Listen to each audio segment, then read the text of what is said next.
Hi guys, thanks for joining me again at my YouTube channel. I am Cheriel Brown. I am the owner of Third Person Omniscient Productions, and I am also the author of The Secret of Life Through Screenwriting, How to Use the Law of Attraction to Structure Your Screenplay, Create Characters, and Find Meaning in Your Script. And today I want to talk about the pilot episode in episode number 2, after the pilot of the show, Mr. Corman. So those of you who know me know that Joseph Gordon-Levitt is my favorite actor. One of my favorite shows from childhood was Third Rock from the Sun, which Joseph Gordon-Levitt was one of the lead characters on that series. And so I've always kind of been paying attention to what he does. And he's definitely, without a doubt, been my favorite actor. He was not my favorite actor on Third Rock from the Sun. I had a different favorite actor back in the day. I think it was Elijah Wood. But since the movie 500 Days of Summer, which came out back in like 2009, Joseph Gordon-Levitt has been my favorite actor. He is so much of my favorite actor that one of my coworkers from a job that I had back in 2014 sent me a text message and was like, have you seen Mr. Corman? Because your favorite actor is the star, and he directed and he's producing and he wrote the pilot. And I'm like, yeah, I know, like I saw that the series came out last week. I figured I should watch it because I am a huge supporter of Joseph Gordon-Levitt. I am always rooting for him to win, no matter what he does. So I always hope that he's successful, and I always want to support him. But I have to admit, I saw the trailer. First of all, I saw the ad for the show on IMDb, and I was like, oh, I didn't know Joe had a new show coming out. So I went to the IMDb page and I looked at the pilot, and quite honestly, the only thing that interested me about the show was that it was Joseph Gordon-Levitt. I have like this ability that I know so many of you also have of looking at a pilot and knowing whether or not something is going to be something that you really like or not. And so, I was like debating, I was back and forth, like, I don't really feel interested in this show, but I want to support Joe. And so then when my friend texted me and was like, have you seen the pilot yet? I was like, you know what? I just need to sit down and watch the pilot and support Joseph Gordon-Levitt. So I did that. And, the other thing is that Aurora Guerrero, she directed, I think, the second episode of the series. And I love her too. You guys could check out my YouTube video about her feature film, Mosquita Imari. I did a YouTube video about that like a few years ago. She's one of my favorite directors. I discovered her when she directed an episode of Queen Sugar, which was like really good. So, I'm like, yeah, I'm going to sit down and watch the show. So I watched the pilot, and I don't know what to say, you guys. Like, I watched the pilot and I watched the second episode, and I just felt really depressed. I felt really depressed. I feel like Joseph Gordon-Levitt did a really good job of capturing like this millennial angst. I don't know what to call it. Joseph Gordon-Levitt and I are the same age. We're both Aquarius. I was born a couple of weeks before he was, so we're both 40 years old. And we are the oldest of the millennials. And I also, in the pilot, let me just tell you what it's about. So it's about a fifth grade, I guess he's a social studies teacher, a fifth grade social studies teacher who is basically starting to experience very severe anxiety. And he is just in this place where he just kind of has this blah life, this blah existence.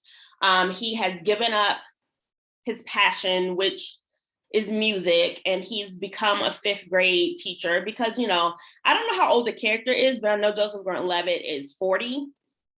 The pilot episode takes place in August 2019 at the end of the first week of the school year. And in 2019, Joseph Gordon-Levitt was 38. So I guess that's around the age that you are when you're like, I've been having these dreams of doing music or being an actor or being a director, whatever it is, whatever your dreams have been, for those fields that are kind of hard to break into. And he's like, obviously, we don't know this because this is not where the pilot starts. The pilot starts kind of like in the middle of a story. But, I'm putting this together because the whole time I'm watching the pilot, to me, this is my note, Joe. If you ever see this video, this is my note for the pilot episode. Maybe you got this note before you guys aired it, or maybe you got this note when you pitched it. But to me, a lot of the backstory of the pilot it seems like where the drama and conflict was happening. And I kind of feel like that's where the story should have started.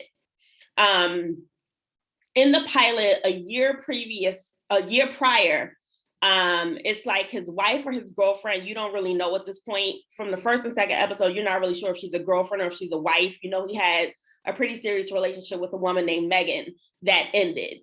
And he seems to be so in control of his classroom, and he seems to be a very good teacher. He kind of seems seasoned. So I don't know exactly when he became a teacher. And I say this because I used to teach high school. I taught high school for 3 years. And the control of his classroom that he has, everybody's just so well behaved. That's just television. But I'm trying to figure out, when did he become a teacher? Did he become a teacher the year before? When Megan left him? When did this situation happen? Because honestly, guys, that seems like the beginning where the pilot should have started. The pilot should have started with Megan leaving him. The pilot should have started with his music career just not working out, and he's having to figure out something to do. The pilot should have started when he gives up music and decides to become a teacher. But the pilot happens when all of this stuff has already happened.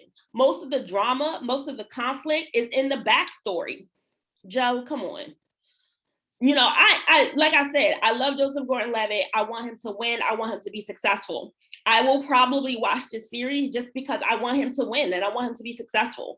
But my guess, my estimation is that this is not going to get renewed for a second season. And I say that because I looked at the IMDb reviews, and when I looked at it, it had a 6.6 rating, which is not terrible, but you want to at least, like the really good shows have at least like a 7, 8, 9 rating. So I'm like, damn, like, Joe was kind of like right at the 6.6 rating. But like I said, all of the conflict and all of the drama happened in the backstory. One of the really annoying scenes for me in the pilot is when he is talking to his roommate, who's probably also like a childhood best friend, from what it kind of seems like, because he's from LA, which you found out in the pilot. And it's funny because, I went out to LA back in the day, and it's funny because it is like a novelty that people who are actually from Los Angeles, everybody has moved to LA. So when you meet somebody who's actually from there, it's kind of funny. And it's really funny because Joseph Gordon-Levitt is from Los Angeles. He was, born and raised there. But anyway, I digress. So one of the annoying scenes in the pilot is when he and his friend are arguing about what they're going to do on a Friday night. I felt like, I'm watching Joe's acting and I'm just like, he's really talented. He's really playing the scene. I feel his frustration, but I feel like the scene went on a tad too long. I would have cut that off and moved the story forward. One of the really well written scenes in the pilot episode is when he goes to the apartment of the woman who he meets at the bar. And they are having an intimate moment, and it just doesn't work out. I'm not going to go into details, but it's a very well-written scene, coming from the man's point of view. I've been in that situation with a guy before. And, I feel like the woman was totally insensitive to what happened in the scene, which is how I guess some women are. I don't know. But I felt like it was a very real moment. And I felt like Joe really went to a place of vulnerability when he wrote that scene. And it's to me, it's the most golden scene in the pilot. And at the end of that scene, it's like, figuratively, he like gets thrown out the window. And it's like, a bunch of stars and a bunch of little sperm swimming. And that was so hit record. For those of you who are Joseph Gordon-Levitt fans, you know that he has a website called Hit Record, where a lot of creators from all over the world get together and create things. And it was so hit record. Like, oh my God, I was like, that's so Joe. That little scene where he's flying through the air and it's all the little like cartoon images, like that's so hit record. And then the second episode is when he starts really experiencing all the heavy anxiety. And, you know, I have a mental illness. I have schizoaffective disorder, bipolar type. And that came about for me when I was 18 years old. I got hospitalized for 5 days. And mental illness is a real thing. And I think it's a real thing that a lot of us millennials kind of deal with. And I feel like we're the first generation who kind of dealt with mental illness and talked about it. We didn't just kind of sweep it under the rug and pretend like it wasn't happening. And I think it's a good depiction of somebody dealing with anxiety. But the whole scene where he's having like these heart palpitations and he's having chest pains, I do not understand why he doesn't go to the emergency room. The woman on the phone tells him like, if you're having an emergency, you need to hang up and call 911. And his reason for not calling 911 is really weak. It's really weak. It's really lame. It kind of seemed like, are you not calling 911 because like production wise, it costs more money to have a scene at an emergency room? Are you trying to avoid having to go to an emergency room? Because it just didn't make sense. It didn't make sense that he's having chest pains, he's having palpitations, and he's not going to take himself to the emergency room. You're not going to take yourself to an emergency room because you don't want to be a bother, because it seems like there are people who are having more important issues than you, which is what he says. And then he doesn't go to urgent care because it's going to be really expensive. None of that makes any sense. Emergency room visits can also be expensive, but none of that makes any sense. But you know, I like the fact that they're dealing with it. They're dealing with the anxiety issue, and it seems like this is probably going to be an ongoing thing, episode by episode. But I do love how there are these hints of what is real and what really does work. He's having a conversation with his mom in one of the scenes, and his mom tells him the only thing that matters, the most important thing in life is family. And Joe says to her, let me stop calling him Joe. His character's name is Joshua Corman. So Josh says to his mom, he says, isn't the most important thing right now? And she looked at him and says, no. But in actuality, if you have read Eckhart Tolle, the most important thing that any of us have is right now, this moment. So yes, Joseph Gordon-Levitt, the most important thing we have right now is this moment of now. Then in the second episode, when he starts going through this anxiety, he doesn't go to a doctor because the next appointment he can get is in like November, which is very realistic. It's very unrealistic when people are like on TV and they want to go to the doctor and then they get in the next day. That's kind of unrealistic. So kudos for the realism there. But he isn't able to get to a doctor because he doesn't, for whatever reason, go to an emergency room. And because this takes place in 2019, I don't know, if it took place in 2020, then yeah, you can understand why he's not going to an emergency room because of COVID, or 2021 because of COVID. But in 2019, his reasons for not going to the emergency room just don't make sense. But because he doesn't go to the emergency room and he doesn't go to the doctor, he ends up in this like breath workshop where he's learning how to breathe.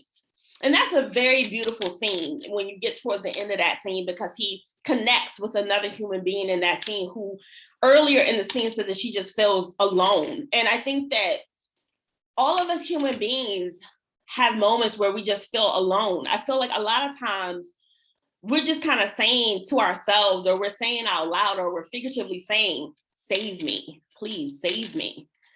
And what I am interested in seeing in this show, in this series, is I want to see him get past the anxiety.